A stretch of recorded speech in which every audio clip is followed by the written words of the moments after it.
شروع اللہ کے نام سے جو بڑا مہربان نہایت رحم والا ہے۔ الف لام میم را۔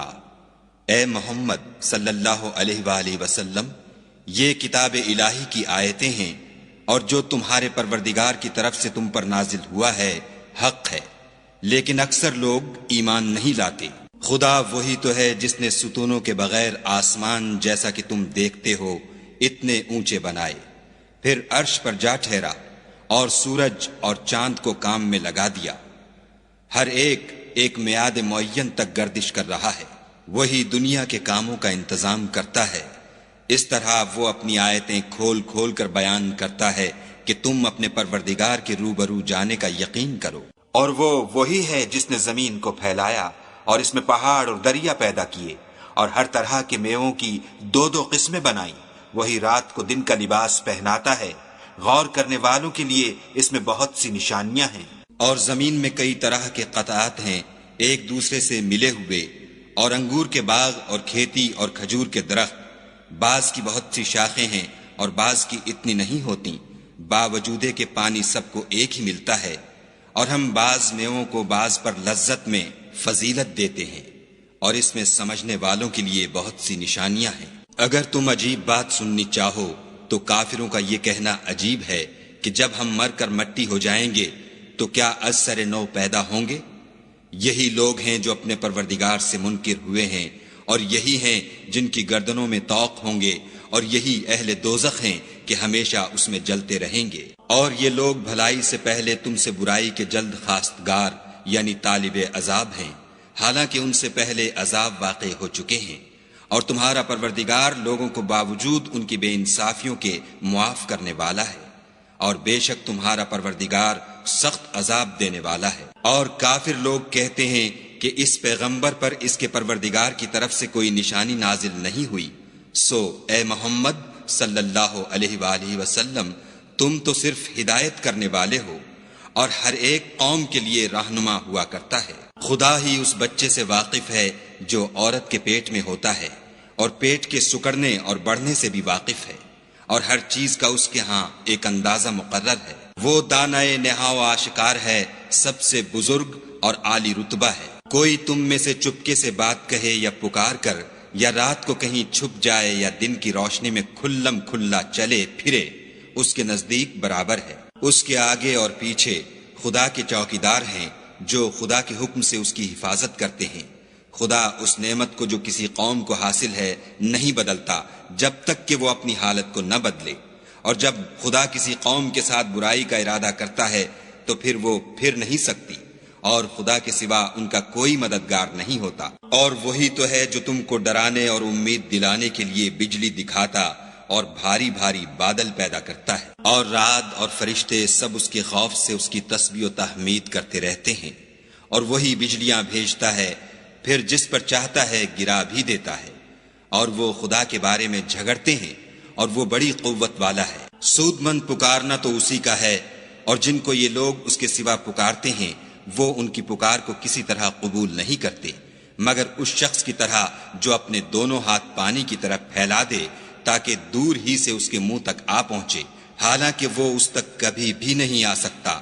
اور اسی طرح کافروں کی پکار بیکار ہے۔ اور جتنی مخلوقات آسمانوں اور زمین میں ہے، خوشی سے یا زبردستی سے خدا کے آگے سجدہ کرتی ہے، اور ان کے سائے بھی صبح و شام سجدے کرتے ہیں۔ ان سے پوچھو کہ آسمانوں اور زمین کا پروردگار کون ہے؟ تم ہی ان کی طرف سے کہہ دو کہ خدا۔ پھر ان سے کہو کہ تم نے خدا کو چھوڑ کر ایسے لوگوں کو کیوں کارساز بنایا ہے جو خود اپنے نفع و نقصان کا بھی اختیار نہیں رکھتے؟ یہ بھی پوچھو کیا اندھا اور آنکھوں والا برابر ہے، یا اندھیرا اور اجالا برابر ہو سکتا ہے؟ بھلا ان لوگوں نے جن کو خدا کا شریک مقرر کیا ہے، کیا انہوں نے خدا کی سی مخلوقات پیدا کی ہے جس کے سبب ان کو مخلوقات مشتبہ ہو گئی ہے؟ کہہ دو کہ خدا ہی ہر چیز کا پیدا کرنے والا ہے، اور وہ یکتا اور زبردست ہے۔ اسی نے آسمان سے میں برسایا، پھر اس سے اپنے اپنے اندازے کے مطابق نالے بہ نکلے، پھر نالے پر پھولا ہوا جھاگ آ گیا، اور جس چیز کو زیور یا کوئی اور سامان بنانے کے لیے آگ میں تپاتے ہیں اس میں بھی ایسا ہی جھاگ ہوتا ہے۔ اس طرح خدا حق اور باطل کی مثال بیان فرماتا ہے۔ سو جھاگ تو سوکھ کر زائل ہو جاتا ہے، اور پانی جو لوگوں کو فائدہ پہنچاتا ہے وہ زمین میں ٹھہرا رہتا ہے۔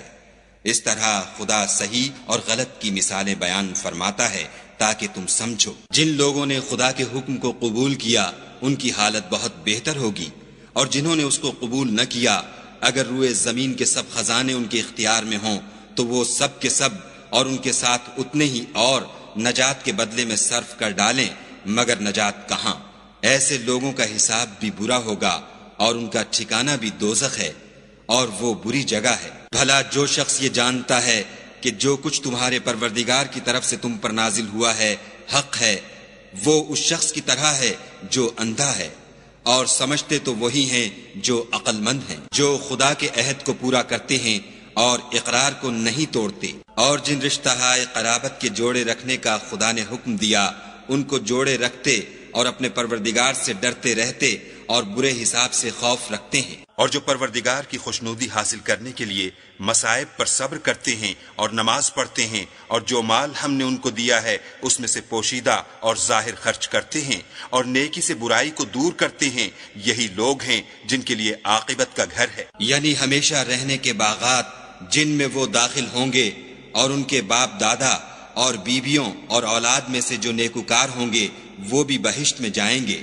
اور فرشتے بہشت کے ہر ایک دروازے سے ان کے پاس آئیں گے اور کہیں گے تم پر رحمت ہو، یہ تمہاری ثابت قدمی کا بدلہ ہے، اور عاقبت کا گھر خوب گھر ہے۔ اور جو لوگ خدا سے عہد واثق کر کے اس کو توڑ ڈالتے اور جن رشتہ ہائے قرابت کے جوڑے رکھنے کا خدا نے حکم دیا ہے ان کو قطع کر دیتے اور ملک میں فساد کرتے ہیں، ایسوں پر لعنت ہے، اور ان کے لیے گھر بھی برا ہے۔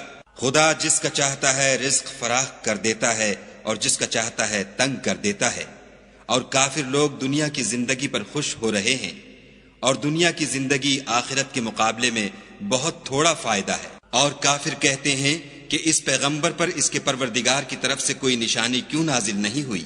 کہہ دو کہ خدا جسے چاہتا ہے گمراہ کرتا ہے، اور جو اس کی طرف رجوع ہوتا ہے اس کو اپنی طرف کا رستہ دکھاتا ہے۔ یعنی جو لوگ ایمان لاتے اور جن کے دل یاد خدا سے آرام پاتے ہیں ان کو، اور سن رکھو کہ خدا کی یاد سے دل آرام پاتے ہیں۔ جو لوگ ایمان لائے اور عمل نیک کیے ان کے لیے خوشحالی اور عمدہ ٹھکانہ ہے۔ جس طرح ہم اور پیغمبر بھیجتے رہے ہیں اسی طرح اے محمد صلی اللہ علیہ وآلہ وسلم ہم نے تم کو اس امت میں جس سے پہلے بہت سی امتیں گزر چکی ہیں بھیجا ہے، تاکہ تم ان کو وہ کتاب جو ہم نے تمہاری طرف بھیجی ہے پڑھ کر سنا دو۔ اور یہ لوگ رحمان کو نہیں مانتے، کہہ دو وہی تو میرا پروردگار ہے، اس کے سوا کوئی معبود نہیں، میں اسی پر بھروسہ رکھتا ہوں اور اسی کی طرف رجوع کرتا ہوں۔ اور اگر کوئی قرآن ایسا ہوتا کہ اس کی تاثیر سے پہاڑ چل پڑتے یا زمین پھٹ جاتی یا مردوں سے کلام کر سکتے تو یہی قرآن ان اوصاف سے متصف ہوتا، مگر بات یہ ہے کہ سب باتیں خدا کے اختیار میں ہیں۔ تو کیا مومنوں کو اس سے اطمینان نہیں ہوا کہ اگر خدا چاہتا تو سب لوگوں کو ہدایت کے رستے پر چلا دیتا، اور کافروں پر ہمیشہ ان کے اعمال کے بدلے بلا آتی رہے گی یا ان کے مکانات کے قریب نازل ہوتی رہے گی، یہاں تک کہ خدا کا وعدہ آ پہنچے۔ بے شک خدا وعدہ خلاف نہیں کرتا۔ اور تم سے پہلے بھی رسولوں کے ساتھ تمسخر ہوتے رہے ہیں، تو ہم نے کافروں کو مہلت دی پھر پکڑ لیا، سو دیکھ لو کہ ہمارا عذاب کیسا تھا۔ تو کیا جو خدا ہر متنفس کے اعمال کا نگراں و نگہبان ہے وہ بتوں کی طرح بے علم و بے خبر ہو سکتا ہے؟ اور ان لوگوں نے خدا کے شریک مقرر کر رکھے ہیں، ان سے کہو کہ ذرا ان کے نام تو لو۔ کیا تم اسے ایسی چیزیں بتاتے ہو جس کو وہ زمین میں کہیں بھی معلوم نہیں کرتا، یا محض ظاہری باطل اور جھوٹی بات کی تقلید کرتے ہو؟ اصل یہ ہے کہ کافروں کو ان کے فریب خوبصورت معلوم ہوتے ہیں اور وہ ہدایت کے رستے سے روک لیے گئے ہیں، اور جسے خدا گمراہ کرے اسے کوئی ہدایت کرنے والا نہیں۔ ان کو دنیا کی زندگی میں بھی عذاب ہے اور آخرت کا عذاب تو بہت ہی سخت ہے، اور ان کو خدا کے عذاب سے کوئی بھی بچانے والا نہیں۔ جس باغ کا متقیوں سے وعدہ کیا گیا ہے اس کے اوصاف یہ ہیں کہ اس کے نیچے نہریں بہہ رہی ہیں، اس کے پھل ہمیشہ قائم رہنے والے ہیں اور اس کے سائے بھی۔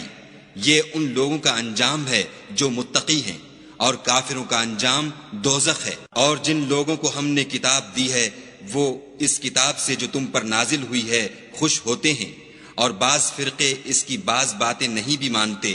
کہہ دو کہ مجھ کو یہی حکم ہوا ہے کہ خدا ہی کی عبادت کروں اور اس کے ساتھ کسی کو شریک نہ بناؤں۔ میں اسی کی طرف بلاتا ہوں اور اسی کی طرف مجھے لوٹنا ہے۔ اور اسی طرح ہم نے اس قرآن کو عربی زبان کا فرمان نازل کیا ہے، اور اگر تم علم و دانش آنے کے بعد ان لوگوں کی خواہشوں کے پیچھے چلو گے تو خدا کے سامنے کوئی نہ تمہارا مددگار ہوگا اور نہ کوئی بچانے والا۔ اور اے محمد صلی اللہ علیہ وآلہ وسلم، ہم نے تم سے پہلے بھی پیغمبر بھیجے تھے اور ان کو بیویاں اور اولاد بھی دی تھی، اور کسی پیغمبر کے اختیار کی بات نہ تھی کہ خدا کے حکم کے بغیر کوئی نشانی لائے۔